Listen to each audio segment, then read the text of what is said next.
Shwmae a chroeso I Sgwrs, podlediad Consortiwm Canolbarth y De. Yn y podlediad hwn byddwch chi'n clywed y trafodaethau diweddara am bob math o bethau addysg. Hello and welcome to Sgwrs, the Central South Consortium podcast. In this podcast we'll bring you the very latest discussions on all things education. Hello and welcome to one of Central South Consortia's podcasts. Today we're going to be discussing one school's journey to develop anti-racist approaches and culturally diverse curriculum in their school. So I'm Nikki Hagendijk, I'm the Central South Advisor for Humanities, and I'm joined today by Bethan Whitehead and Shubnam Aziz, who are both senior leaders at Mount Stuart Primary School in Cardiff. I'm Bethan Whitehead. I'm the Deputy Head Teacher at Mount Stuart. I've been here for about 3 years now. I'm Shubnam Aziz. I'm a senior leader at Mount Stuart and I've been here for 20 years this year. Thank you so much for joining me today. I'd really like to just start by talking about your school. Mount Stuart is one of the most wonderfully diverse schools and diverse communities in Wales. In terms of what this looks like and how this is reflected in your school ethos, your values and your daily lives, how does it impact on those things? The school has been on such a journey with the ethos and values. Obviously, there's significant history around representation considering the diversity of the school. 97% of our pupils are from Black and minority and ethnic communities, and we have a significant numbers of different languages being spoken as well. We've also got the Betty Campbell legacy. So prior to the current head teacher starting in 2017, Helen Borley, in Wales, there were considerable pressures on schools, which led to a very generic curriculum, and I think that was evident in all schools. And it was also evident that Betty Campbell's legacy was not being represented, even though she was a pioneer for multicultural education, including her work in being a driver for Black History Month. And under her headship, we were the first school in Wales to teach Black minority and ethnic children about their histories. Unfortunately, that wasn't being represented at the time. However, in 2017, the school employed a new head, Helen, and it was at the time of curriculum change. And with this new head teacher came a new refreshed vision for the school. This vision naturally, automatically aligned to the four purposes, and the school became a pioneer school for maths and numeracy AOLE with Shubnam as the pioneer lead. There was a huge focus on improving teaching and learning and also the professional standards.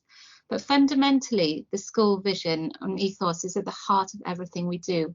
It's about gaining our uniqueness back and representing and empowering our children and community.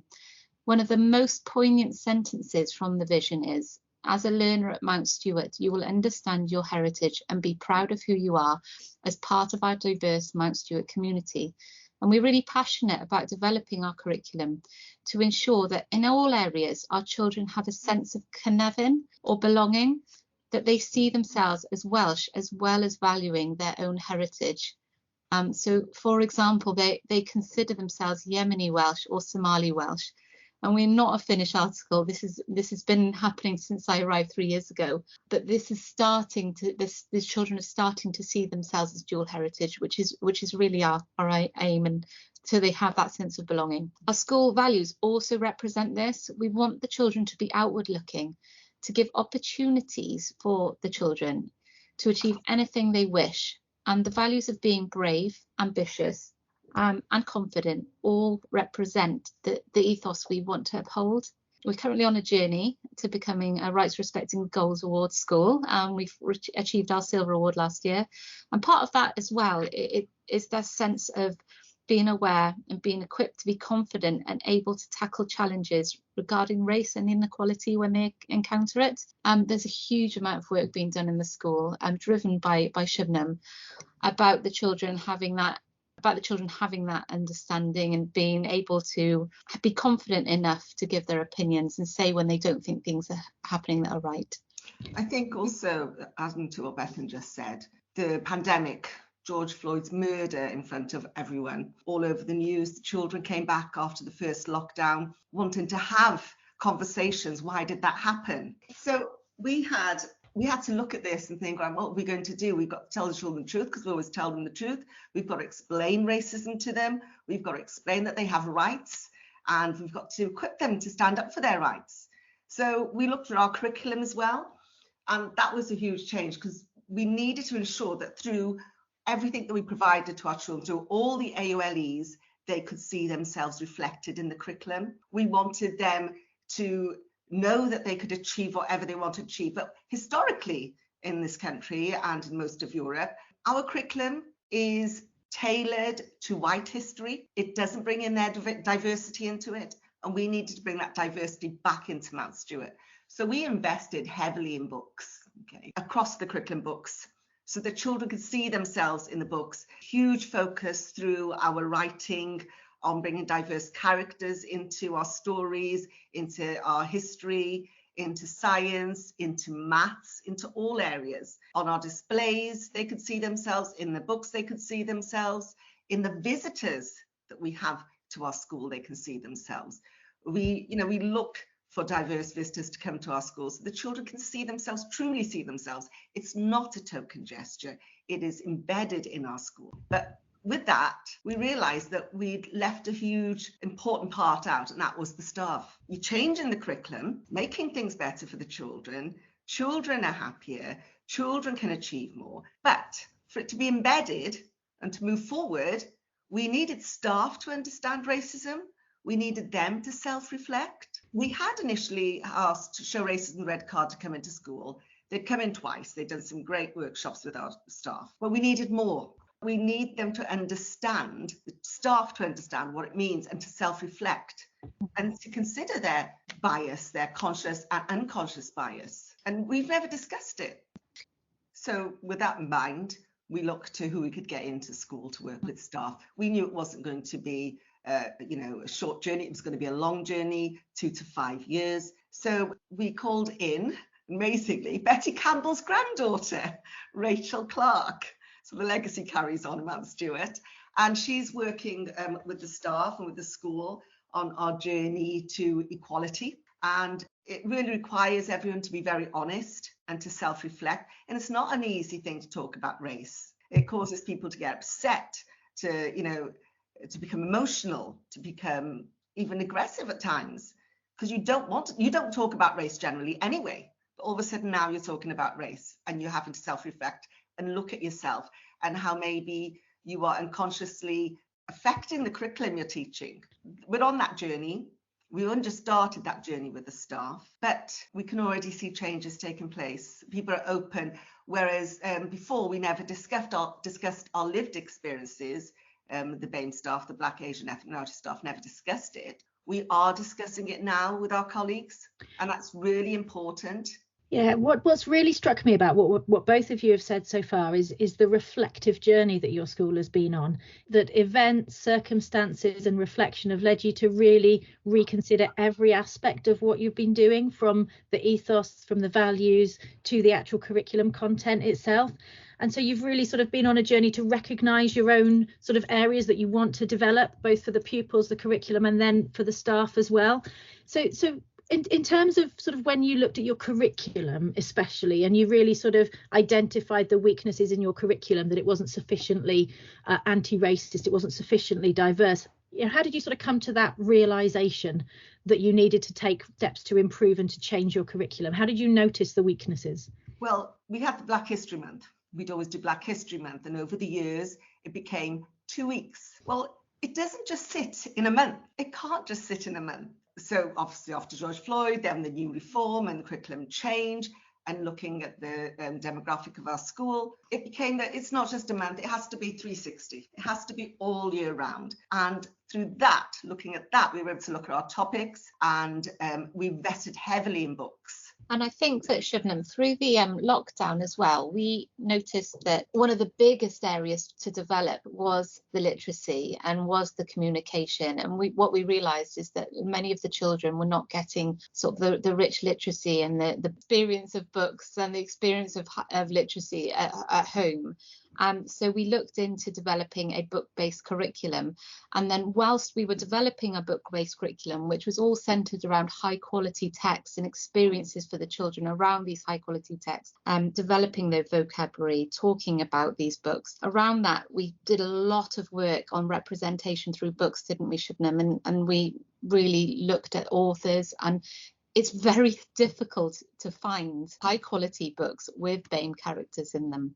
And I know that Shubnam worked really hard to ensure that there was a real selection of books for these teachers to be able to choose from. And we also gave our teachers time, twilight time, inset time, for them to research the books that they wanted for the topic for their class. We wanted our teachers to become familiar with researching books and finding the quality authors and the characters, so they were invested in it as well. So we do that every time we have a topic now. They have time to find their books. But as you said, it is hard, but it's got better over the last 6 months. I've seen more books out there, more websites offering diverse books. But when we started, as we said, we wanted Black history, well, BAME history actually, not just Black history, BAME history to be 360 days of the year, 360 days a year. So we teach the British context. It's important to teach about civil rights, but we always went to America. We need to relate it back to this country. I mean, we talk about Rosa Parks,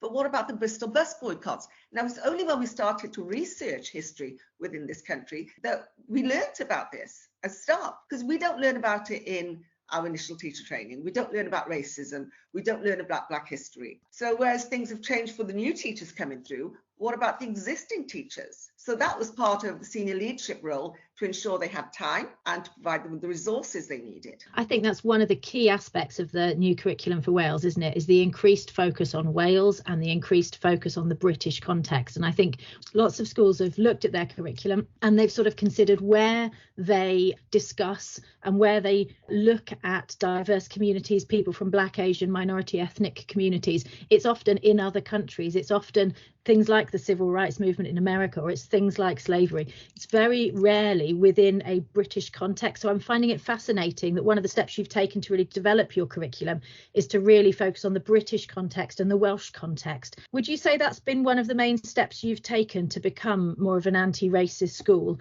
is through your topics, through your books, and through focusing on the British context? It is, definitely. I mean, at the moment, they're doing World War II in Year 6. And one of the things they're going to be looking at is the village in England where during the Second World War, the white American soldiers were fighting the Black American soldiers because they wanted apartheid. They wanted segregation within our English village. And the English villagers said, no, we like the Black American soldiers. We're not having it. And our children didn't know about that. Some of us, well, most of our staff didn't know about that. So through our own research, we're learning things. I mean, we look at the origins of the Notting Hill Carnival. We look at the justice for Stephen Lawrence. All these things need to be part of our curriculum in Wales. That's fascinating what you're saying there. There's a lot of contemporary issues there, isn't it? A lot of contemporary examples or recent historical examples. So it's really looking at Wales and Britain as a multicultural nation now, isn't it, in the modern world? That's a really key aspect of developing your curriculum. I think especially I'm considering within humanities, but across all areas of learning and experience, that increased focus on understanding contemporary society does seem to really be there. Is there any other aspects that you would say were key steps for your school into developing your anti-racist approach? Definitely it starts right at the top with the senior leadership team.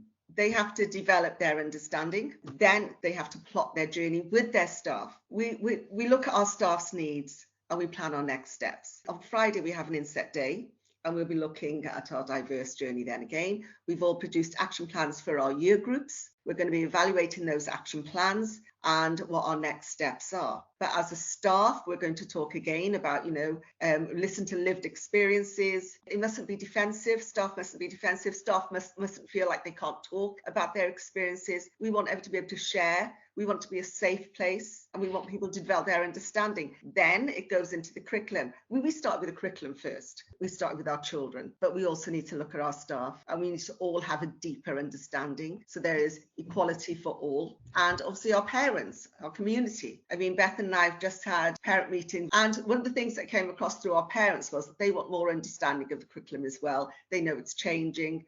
They want to know what we're doing. They want to know about how we're going to be teaching them about racism and their rights. They know we're a right respective school, but they haven't had much contact during the pandemic with the curriculum. Yes, with their well-being, with the children's well-being, they've had a lot of contact with us on a daily basis, but they'd like to know more about the curriculum now, how things are changing. They've seen us on Twitter, they've seen what the children are doing, they've seen us on the news, so they'd like to know more as well. So Beth and I will be holding parent meetings with our parents. And as part of that, we talked a lot about inviting the parents in to represent their communities as well. We want the parents in to be an example to the children.